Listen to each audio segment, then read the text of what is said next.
اس series کی پچھلی episode میں آپ جان چکے تھے کہ سال 1914 کے اختتام سے پہلے اوٹومن امپائر پوری طرح سے پہلی جنگ عظیم میں شامل ہو چکی تھی، یا پھر اسے اندرونی اور بیرونی سازشوں کے ذریعے اس جنگ میں شامل کروا لیا گیا۔ اوٹومن طاقتور حلقوں میں اس پہلی جنگ عظیم میں شامل ہونے کے لیے ایک سوچ یہ بھی پائی جاتی تھی کہ اس قیمتی موقع سے فائدہ اٹھا کر اپنے تمام مقبوضہ علاقے واپس لیے جا سکتے ہیں، جبکہ بڑی طاقتیں جنگ میں الجھی پڑی ہیں۔ اسی چکر میں انہوں نے پہلی جنگ عظیم میں جرمنی کے ساتھ اتحاد بنایا اور کوکسس کے علاقوں میں رشیا سے اپنے مقبوضات حاصل کرنے کے لیے اس پر حملہ کر دیا۔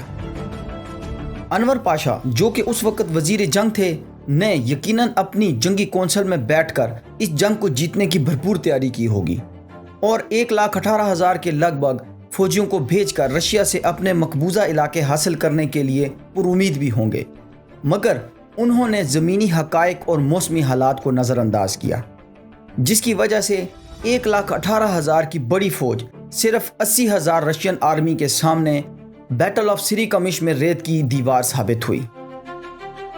اس جیت سے رشیا اور ایلائٹ فورسز کے حوصلے بلند ہو گئے اور وہ اب اوٹومن امپائر کے دارالحکومت قسطنطنیہ پر قبضے کی تیاریاں کرنے لگے، مگر رشیا کو مدد اور تعاون فراہم کرنے کے لیے برطانیہ اور فرانس کے پاس صرف ایک ہی موزوں راستہ تھا، اور وہ تھا ڈارڈینل اسٹریٹ یا درہ دانیال۔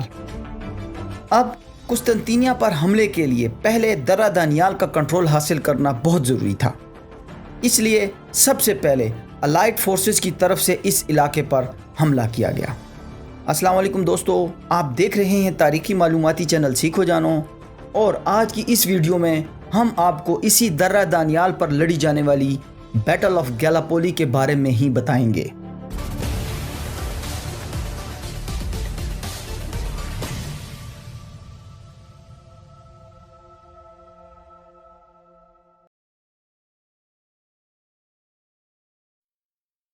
اوٹومن امپائر پہلی جنگ عظیم میں جب سینٹرل پاورز یعنی جرمنی کا اتحادی بنا تو سلطنت میں بدامنی پھیل گئی۔ 11 نومبر کے لگ بھگ قسطنطنیہ میں جرمنوں اور حکمران جماعت committee of union in progress کے درمیان ہونے والی اس خفیہ سازش کا پتہ چل گیا، جس پر قسطنطنیہ میں ہنگامے پھوٹ پڑے۔ Committee of union in progress کے کچھ اہم رہنماؤں اور عہدیداروں کو گولی مار کر موت کے گھاٹ اتار دیا گیا۔ اس کے بعد 12 نومبر کو اینڈریانوپل میں جرمن فوجی مشن کے خلاف بغاوت ہو گئی، اور پھر 13 نومبر کو انور پاشا کے محل پر ایک بم دھماکہ ہو گیا، جس میں 5 جرمن آفیسر مارے گئے، مگر انور پاشا اس حملے میں بال بچ گیا۔ اوٹومن امپائر میں جرمنوں کے خلاف ملک گیر احتجاج شروع ہو گیا، جو کہ دسمبر 1914 تک پورے ملک میں فسادات کا روپ دھار گیا۔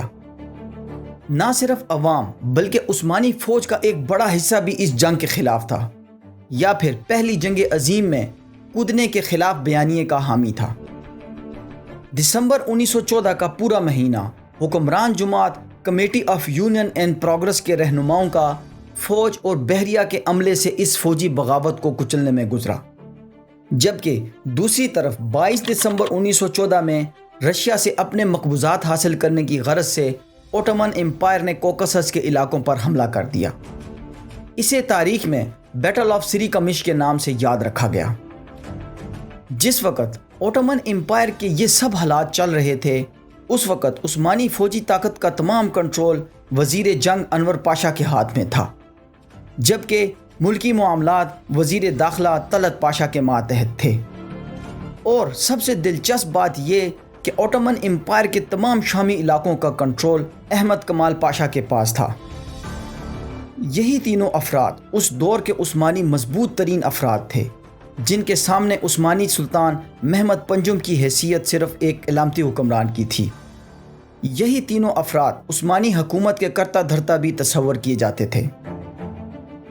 انور پاشا کی ناقص پالیسی کے سبب عثمانیوں کی 1,18,000 کی بڑی فوج 80,000 رشین فوجیوں کے سامنے ڈھیر ہو گئی، جس میں 25,000 عثمانی فوجی تو صرف سخت سرد موسم کی وجہ سے جنگ کے شروع ہونے سے پہلے ہی موت کے منہ میں چلے گئے۔